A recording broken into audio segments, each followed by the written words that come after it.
Okay, folks, my name is Doug Pinkham with Pinkham & Associates. We are a dedicated family law firm in Orange County, California. However, this information I'm providing is for state forms that are good throughout California. This particular video is to help you understand the FL 343. It is the spousal, partner, or family support order attachment. This is the attachment you're going to add to your judgment or an order after hearing or a stipulation by the parties when spousal support or partner support or family support is being ordered. So either you're agreeing to it or a judge ordered it. This is the form where that information is going to go. All right, folks.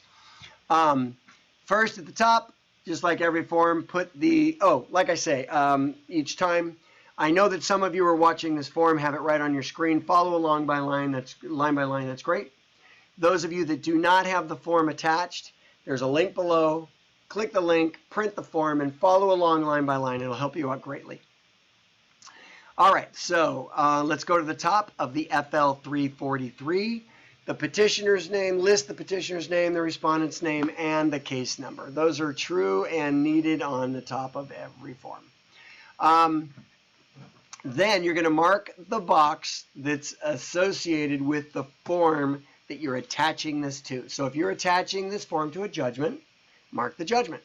If you're attaching it to an order after hearing, mark that. If you're attaching it to a stipulation, which is an agreement by the parties, attach it or mark stipulation of parties. If it's other, mark other. Like if you're attaching this to, well, I'm going to leave it at that. It's going to be connected to some kind of order because this is an order attachment. Okay, so number one, net income. Net income. The parties' monthly income and deductions are as follows. You need to complete this form as much as possible and as complete as possible. So the first line there is the petitioner. If they are receiving TANF or CalWORKS state aid of some form, put in there, check that box, and then write the information in the boxes as they apply.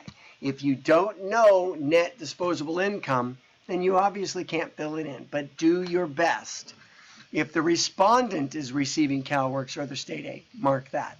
And then put the total gross monthly income from their employment. If they're not on state aid, you don't mark it, obviously. If they have a regular job, you're just going to put their gross monthly income in there. That's before taxes.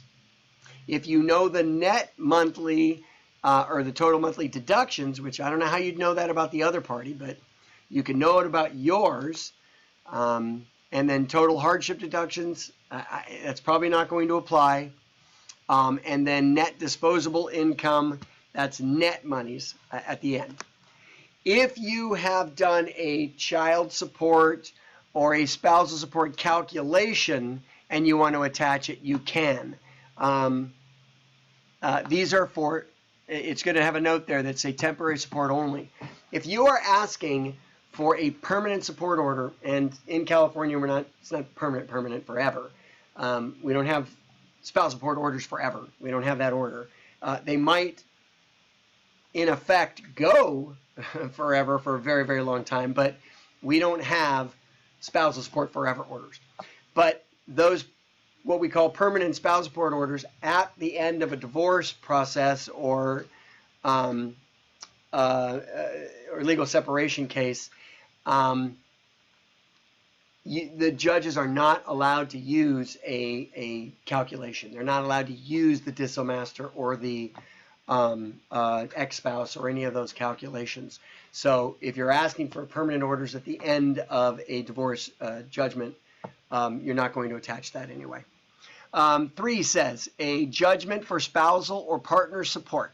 A is modify. So you're going to fill these out as needed with your facts. Modifies a judgment or order entered. So if you're asking for an order that modifies a previous order, you're going to put the date in there.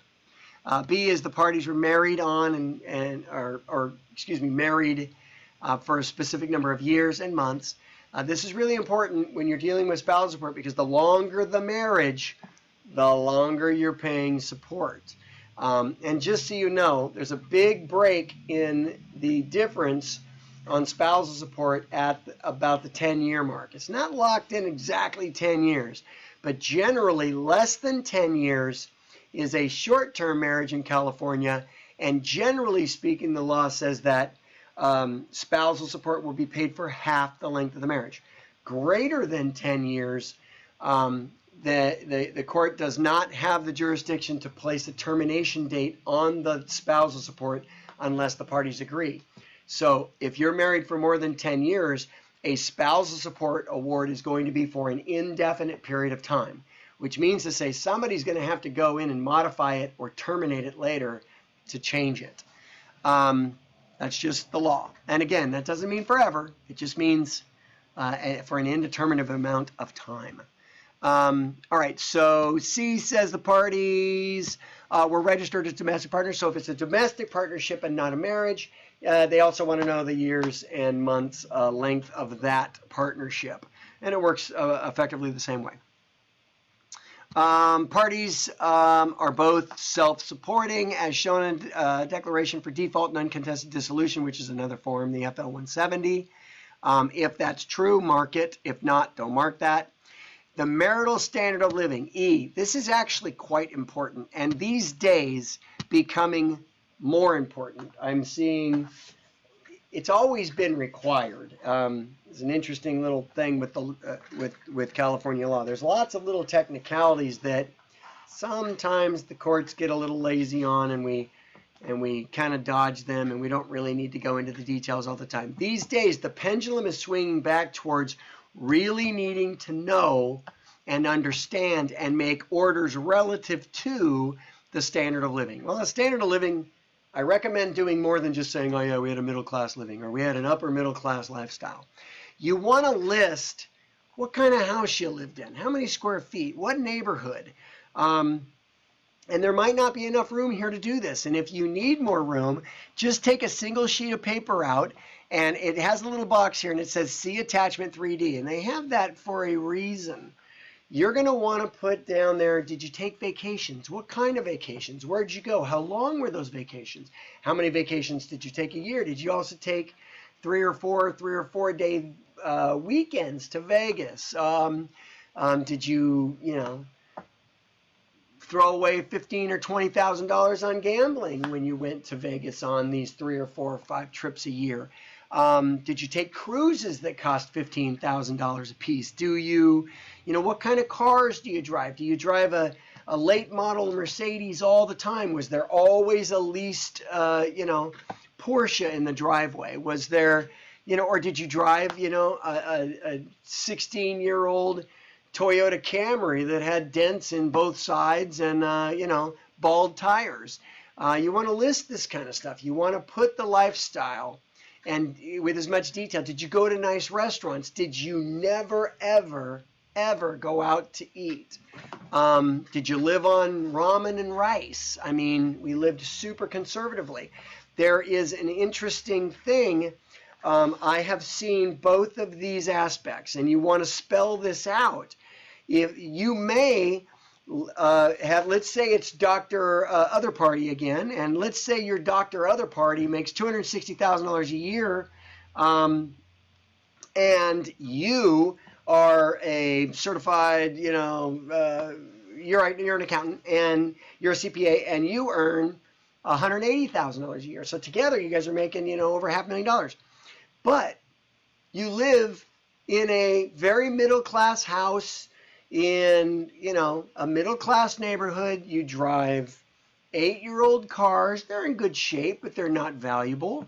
You almost never go out to dinner. You only take one vacation a year that's 4 or 5 days, and it's always visiting family members in Montana or her family in Florida. You nothing extravagant, and you save everything, and you save tons of money.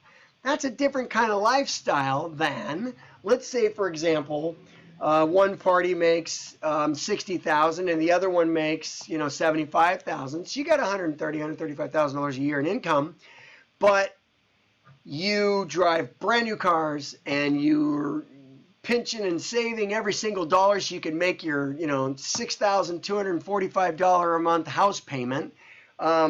Every other dollar you have goes into your cell phones, and you're going out to dinner every other night. And at the end of each month, you have $3,000 or $4,000 or $5,000 more in credit card debt. So you're living at this lavish lifestyle, but your income doesn't support it. That's the kind of thing that you may, but you also may not want to put in there if you're looking for support. If you're looking for support, that's probably a bad way to spell this out. If you're looking for a lot of support, saying that you saved every single dollar, and even though you guys made $560,000 a year, you lived real frugally, because the judge is going to probably not be inclined to give you the higher numbers. So just keep in mind, that's what's going on here, and that's what 3E is about, marital standard of living. All right? All right, so then we get into the actual court orders. 4. The issue of spousal support or partner support for the petitioner is reserved for a later determination. It might mark, the judge might say, I'm not going to make orders right now, but I'm going to reserve jurisdiction to order spousal support to both the petitioner and the respondent. We'll figure it out later who gets it or who doesn't get it. 5 says the court terminates jurisdiction over the issue of spousal support for one or both of you. And that can mark, the judge can mark that and mark both. Or you guys could agree to terminate spousal support forever for both of you. And that could be an attachment to your judgment saying we waive spousal support. And that's how you would do it. You'd mark 5 and then both petitioner and respondent. 6 says the petitioner or the respondent must pay. So this is if we're going to pay spousal support. And you'd mark whoever the payor is. So let's say it's the petitioner paying the respondent as temporary spousal support. Then that next line would be an amount of money. So you'd put in there, and let's say it's $2,700 per month, commencing or beginning on, and you must have a commencement date. Either that or it's not enforceable. And you would never know if a payment doesn't get made, you never had a commencement date. The person could say, hey, never had a commencement date. It's not quite due yet, even if it went 3 years. I've had those cases where I had a case not long ago where that happened. We had a case, and the other side got an award for spousal support. It was a pretty healthy one, but they never did a commencement date. They never put a commencement date into the judgment, and the court and the court clerk or whoever never caught it. So we were duking it out in court later, and I brought that to their attention, and they knew better, and I used that as a factor in arguing and negotiating something else. They knew darn well if we walked into court, they're not going to get that back spousal support because it was never technically ordered. It didn't ever start. There was never a commencement date. So be careful there, and there must be a date. And then the next line is payable through, and then you can put some date, or normally we would put until further order of the court. Spousal support is typically paid until death of either party, marriage of the receiving spouse, or further order of the court. And there could be other factors, but those are standard. Payable on the, and typically the first day of the month, or half on the 1st, half on the 15th. You're going to specify that here. Could be something different, and you put that down in the other section. Okay? Moving on, B is support must be paid by check, money order, or cash. The support payor's obligation. So if this applies, mark B. C, earnings assignment for the foregoing support shall issue or will issue. Mark that box. That doesn't necessarily mean that you're going to go actually get an earnings assignment and send it to the employer and have it taken out of the check. But mark it because you have a right to that order anyway. And if it ever becomes a factor where you're not getting paid or not getting paid on time, or you're not getting paid the full amount, send in that wage assignment. You're going to get it. That earnings assignment, you'll get it straight out of the paycheck. When they get paid, you get paid. So mark C.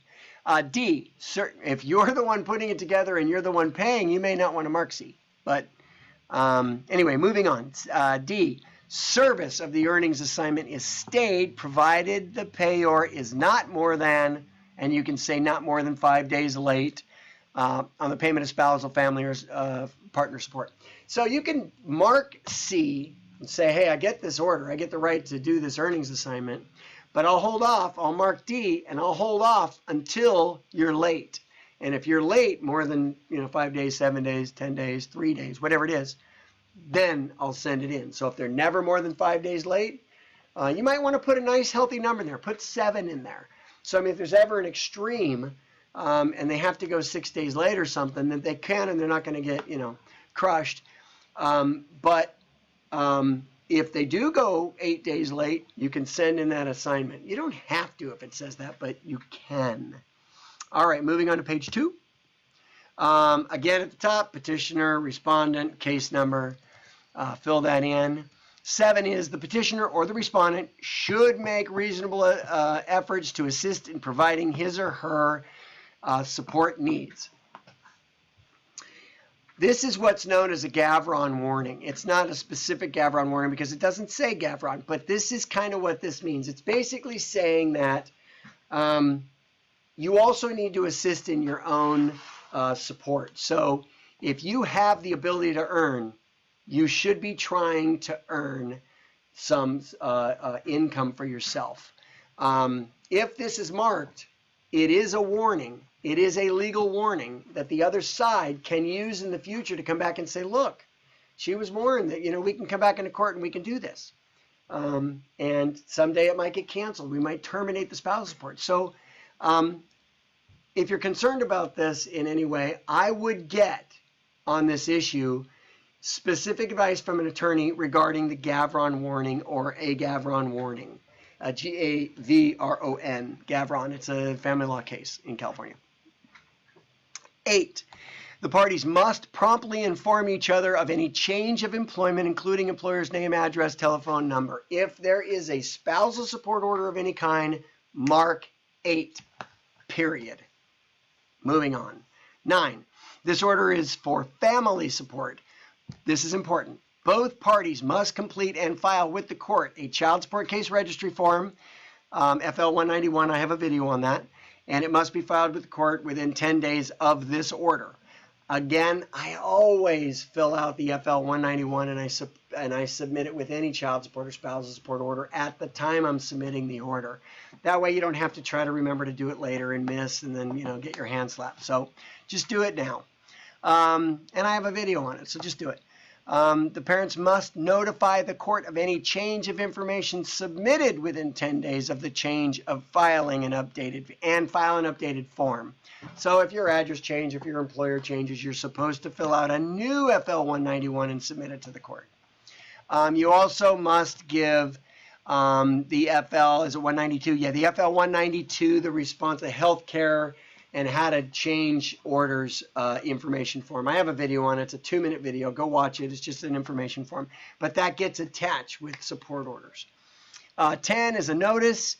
If this form is attached to a restraining order after hearing, the orders issued in this form do not expire upon the termination of the restraining order. So that just means to say if one party goes in to get a restraining order and as part of that restraining order, spousal support orders are issued, when the restraining order dies in time, let's say it terminates in 3 years or 2 years or 6 months or 5 years, whatever it is, the other orders for support continue.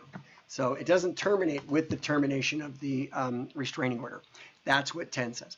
11, other orders. Much like everywhere else, there could be other orders. Anything else that is not otherwise in this form, that's where they go. They go here in other orders. That's it. Again, just like on child support, spousal support, if it's not paid on time and arrears start to accrue, you're going to owe 10% interest per year. It's 0.883 or 0.833, I think, yeah, 0.8333 per month of interest starts accruing. So, and then remember, that's interest on interest each year if you don't pay. So don't get caught behind on support. You get crushed there. All right, folks, that is the entire FL 343, the spousal support or family support order attachment. I hope this video was helpful, and I'll see you on the next video. Thank you.